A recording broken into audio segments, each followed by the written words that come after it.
Hello YouTube, this is Avery JV. I've decided to make a top 10 video of my favorite figures of 2021. The way this is going to work is I'm going to give you a few honorable mentions and then I'm going to go into my list. My list is not going to be something everybody's going to agree with, and that's perfectly fine. I'd rather you tell me where you think they would have gone in your mind if you had these figures. Some of them were not released in 2021. Some of them are reissues. Some of them are packs from way back when, and I just happened to pick them up this year. So in my mind, 2021, anything I purchased within this year. So we're going to go ahead to the honorable mentions, and then we'll move on to the full list. Alright, so what we have here is the honorable mentions. For one reason or another, they did not make the cut, but they are still incredible figures. So starting from the left to the right, we have the Mezco 112 Collective Catwoman figure. This figure was incredible. I think it was during the time where I was incredibly fascinated by Catwoman, especially ones that looked like this. If my camera will focus for 5 seconds. Yeah, that. So clearly got the claws out, got the whip and things. It's an incredible piece, just very limited in posability. Not my favorite character. Very small figure, definitely something I can't pose around too often just because it's delicate in the wrists and things like that. So, not quite up there. Next over, we have a NECA Mirage Comics Raphael. Now, I know what you're thinking. This is an old figure and probably very expensive, but no, this is a bootleg. This is a knockoff from eBay. I paid 25 bucks for. So this thing smelled bad when it came in the mail, but I cleaned it up. And honestly, it's in my list in the honorable mentions because for a knockoff, this thing is incredible.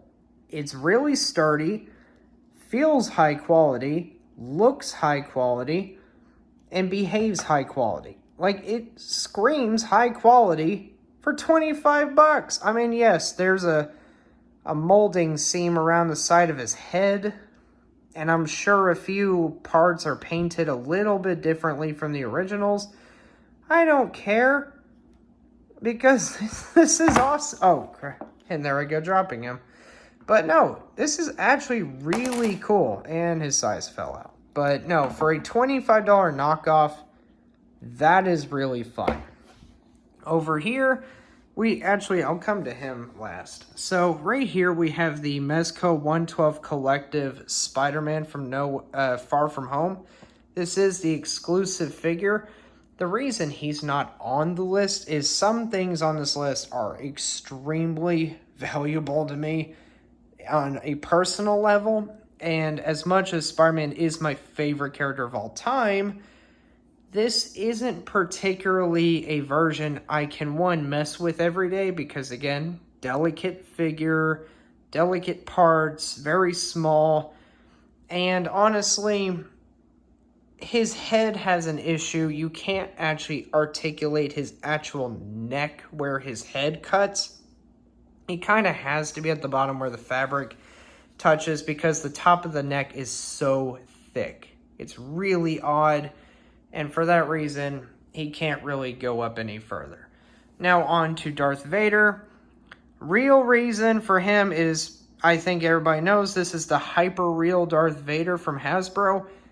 I got it from GameStop. The box was a little damaged. Got him for the full price, and he has a part of the metal peg exposed already on the back of his elbow. It wasn't me. It came like that out of the box, but I don't care. This is a custom wired cape, by the way. I forgot who I got it from, but somebody gave me a custom wired cape. I think it was OT Customs, actually, on Instagram. So he's delicate as well. I just don't care to pose around delicate things that will break easily. But I still like how beautiful they look and how great they display. I mean, look at that. That is statuesque quality from Hasbro. That is incredible.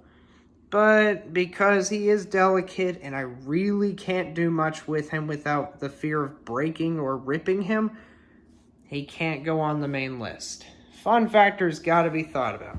Now, we've looked at our honorable mentions. Let's move on to the list. Alright, so coming in at number 10, we have the NECA 1/4 scale Raphael figure from the animated series by NECA Toys. So, this figure is incredible. Fully articulated, just like the remake figures that they just released not long ago.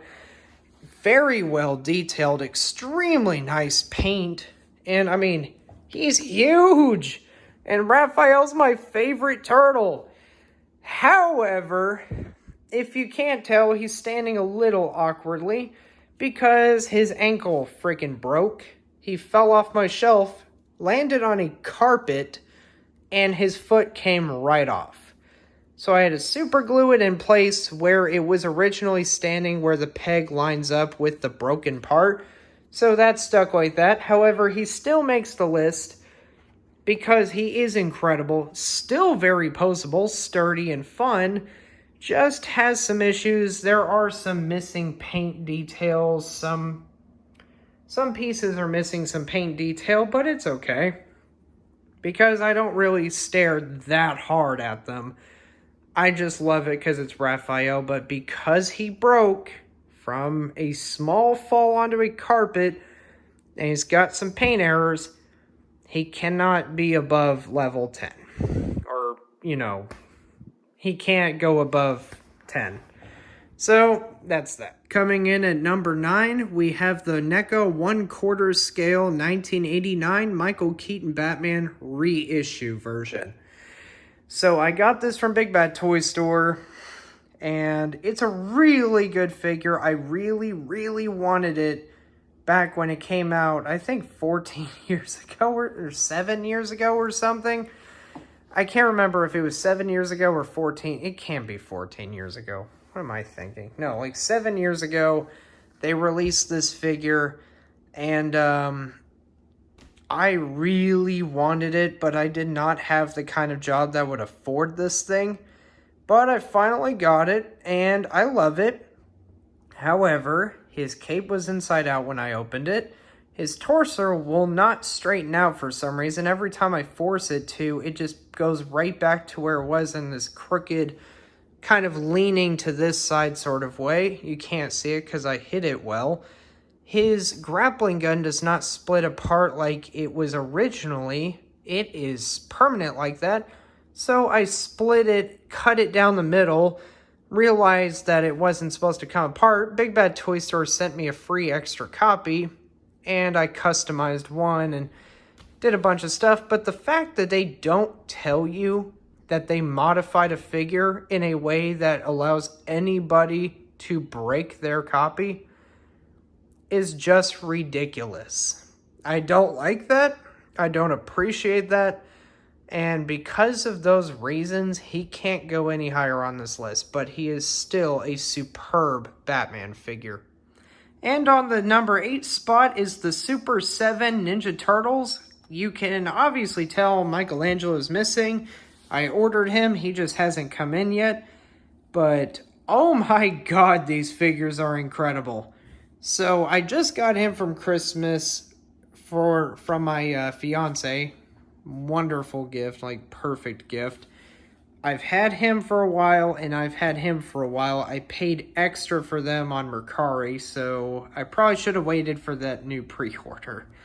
But anyway, so they are not that high on the list, specifically because his knee doesn't bend on one side. I almost split it trying to bend it. It does not bend. Hairdryer doesn't work. Cutting into the plastic doesn't work. Nothing works. It's a staction piece of his knee. I don't like that. That sucks. Also, 90% of their accessories do not actually fit in a gripping hand. They will fall right out. It is only their main weapons that mostly fit. Raphael's size barely fit in his hands, and he has 2 sets of hands that are exactly the same as each other. Tried to find a difference, could not find a difference. and his legs are super loose, so that sucks for my favorite turtle. But the reason they're going on the top 10 list is because excellent face sculpts, both ways, excellent accessory count, excellent posability, the box art's incredible. These are super fun to have, extremely fun to own, as long as you have the patience to tolerate some setbacks. I'm not going to blame the company, because honestly, they have to mass produce one of the coolest figures ever. You can only imagine if they made everything with extreme precision and high quality, such as a Hot Toys or a NECA figure, these would be a lot more expensive than they already are. And honestly, I'd rather pay the $50 and have an issue or two. And in this case, the pros way outweigh the cons. Definitely one of my favorites. And up next on my list, coming in at number 7, we have Chrome Dome from NECA Toys. This was a shock to me because I didn't even know who this was originally, but I bought it anyways because it looked cool. And this thing's a behemoth, but I love it. It has swords. It's a robot. Sleek matte black finish with nice blue and red details. The white and grays for cell shading. I love cell shading. I'm a sucker for cell shading. The blaster's really cool. Everything is so cool. The only issue is the guard that goes around his finger on the gun broke off. That sucks. Past that, he's actually almost perfect. He's just not higher on the list because I just don't know that much. I'm not that attached to the character. But by God, if I knew everything about this character, I probably would have him a lot higher on this list. But because of personal reasons, he just didn't get any higher. Coming in at number 6, we have the NECA Many Faces of Pennywise box set. This is so cool. I love this so much. The amount of heads he comes with is ridiculous. The amount of detail they put into it is ridiculous. The hands, the balloon, the extra collar, all of it. Incredible. I love this thing so much. I really was so close to buying every version of Pennywise, every single figure, knowing it was gonna be so expensive to own so many duplicate figures just to get all the heads and stuff. But they went ahead and gave us a box with most of the heads. Not every head, but most of the heads. Mostly the good ones. And look at this. This is ridiculous. This is definitely one of the coolest figures. He did not make it any higher because he has 2 left feet, which kind of sucks. And he is still the Pennywise figure originally, so he is a bit limited in posability. Definitely don't want to break him. And he is missing a few heads I really did want, so I'm going to have to buy an extra figure anyways, because the Dancing Clown Pennywise figure had one of my favorite heads in it. But other than that, superb. And on top of that, this is the reason I have 200 subscribers now with over 13,000 views on that video. That is incredible, and thank you all for that support. You're really starting to get me to want to come back to YouTube. I appreciate that. Now we're into the top 5 figures, which means these are mostly going to be perfect. So right now, sitting at number 5 is the TMNT 1990s Movie Turtle 2-packs exclusive to Walmart. So far I've been going through the cons and then the pros and a little bit of back and forth, so I'm gonna just keep doing that. But just know, as many cons as I might put on these, I have a lot more pros than I do actually cons, so there you go. But anyway, so as far as cons go, I paid $300 for this set because my Walmarts did not get them. They said they were going to get them, and I would show up. They told me to show up at 6 o'clock in the morning when they open, and they would have a case for me. Showed up at 6 o'clock in the morning. They were never getting that shipment. So I had to go ahead and say, screw it. I bought them on Mercari from somebody. The person was extremely kind to me. Packed them extra safe. I was very happy about that. As soon as I get them out, his nunchuck split. His size weren't fitting in his hand for some reason. His bow staff holding part was untied. And his swords were bent. But after everything was fixed, incredibly poseable, lived up to the hype, super nice to look at, and all the accessories they come with combined is ridiculous. I love this set so much. I am really impressed. The only reason it didn't make it any higher for the reasons I told you, and because some of the figures coming up next hold an incredibly special place in my heart. And at number 4, we have the Hot Toys Deluxe Mandalorian from Season 1 with the Beskar armor. So, this figure has a funny story attached to it. I accidentally bought 2 copies of this figure, found out that the gray suit underneath is apparently supposed to be brown, so I took the whole thing apart, scrubbed the entire suit, and dried it in my dryer.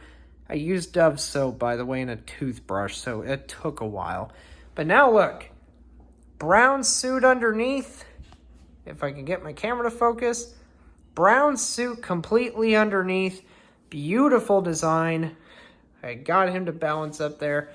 But this is the deluxe version. This is an incredible piece, very poseable, very fun to have.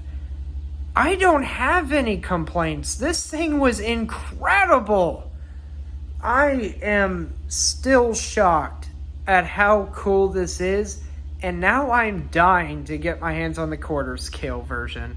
So definitely a perfect. Coming in at number 3 in the top 3 figures, the Coruscant Guard from the Hot Toys collection, and this holds a very special place in my heart because when I was 9 years old, I got my first degree black belt in Taekwondo, and as a gift, when we went to a Japanese restaurant to celebrate, it was a very big achievement for me. Because I spent, I think, 6 or 7 years getting to that point. Because I actually started when I was 3 years old, but I was getting close to being 10 years old. I got a little action figure of him for that celebration. And it was my favorite color pattern of a trooper. It was one of the coolest designs. I always carried that toy around with me, and I still have it in my collection. But when I found out Hot Toys was finally making this, I lost my mind, pre-ordered it instantly. Battlefront 2 had updated their game with this suit, so I clearly only play with this suit on for a clone trooper. Excellent articulation, excellent detail, no rubber suit! Thank God, no rubber suit! The coolest accessories, the incredible detail. This is a superb collectible that I never thought I'd have, and thank God I have it. It will always hold a special place in my heart. Coming in at the number 2 spot is the TMNT 4-pack from the Turtles in Disguise set exclusive to Target. So this one is also a funny story. I have 2 copies of this set. I bought one from Mercari for a pretty $130, no, not $130. No, I think I paid somewhere around $200 for this set, and I was extremely happy to get it. Excellent detail, excellent paint, the sculpt, the ridiculous amount of accessories. And what's funny is I went to Target one day. I wasn't even toy hunting. I was just at Target doing stuff, and I found a copy of the set and bought that one too. So I had 2 sets. Now I can have all of them with the same mouths, the same eyes, same stuff. I have 4 of everything now, so I'm pretty good with that. The fact that these are so poseable and so well detailed, and they are one of the coolest versions of the turtles, makes me so happy. But Style Guide is my favorite color palette for these turtles, and I just found out recently they are taking this entire set and they've already made Style Guide colored variants of them that they will be announcing in 2022 and possible for release in 2022. So I'm extremely excited. This hyped me up so much that I watched the show from the 1980s, and I even went as far as to play the video games and got a bunch of merchandise and stuff. This got me back into that Ninja Turtle phase, and thank God for it. And finally, coming in at number 1 is the Hot Toys 1/4 scale Spider-Man from SpiderMan Homecoming. A top 10 list isn't without its Spider-Man inclusion, and I saved only one for the best. So, in this case, the Spider-Man 1/4 scale collectible figure, light-up base, customizable base, incredible posability, every accessory you could ever ask for and then some, with all the amazing inclusion of fabric and exclusivity of the like the holographic parts he put on his web shooter with the extra base parts and things. Love that. I paid $400 for this set, brand new, from toyswonderland.com. And thank God for that. I got it early. I got it at a much lower price. And it's incredible. Look at that. Look how incredible that is. Spider-Man's my favorite. I never thought they'd ever make a 1/4 scale figure of this, but they've done it, and it looks so amazing. If you don't have this collectible, you must go out and buy this collectible, because as expensive as it is, I'm stuttering. I'm so struck with joy with this thing. This is the centerpiece of my collection. It goes right behind there, standing right on there with the Bose speakers, and actually most of the collectibles I've been showing off go in that case. That's why that case is empty, but no, this is incredible. Number 1 had to be the number 1 figure. And that's my list. What did you guys think? I think I did a pretty good job. I said a lot of cons, but that's the point of a top 10 and ranking them, is to point out why you didn't put them where you did. There's never going to be a perfect figure with no flaws at all. Spider-Man has limitations to posability. Ninja Turtles had a few little paint chips here and there. Something's always going to be up. And that's understandable, but remember that when I see these collectibles every day, I'm not thinking about those cons at all. I'm thinking only about how lucky I am to have the things I have and have them the way I have them. By the way, thank you to my fiance for getting that painting of the Sinister Six signed by Alex Ross. That is incredible. But to leave off, please comment below your list. Tell me your favorite brand. Tell me your favorite, I don't want to say brand again, you know, Spider-Man, Ninja Turtles, Star Wars, whatever it is. Tell me your favorite things and tell me what you thought of my list. What on my list deserved to be a number 1 in your mind? I can't wait to hear. Thank you so much for your support this year, right near the end of the year. And I hope to see you guys in my next videos.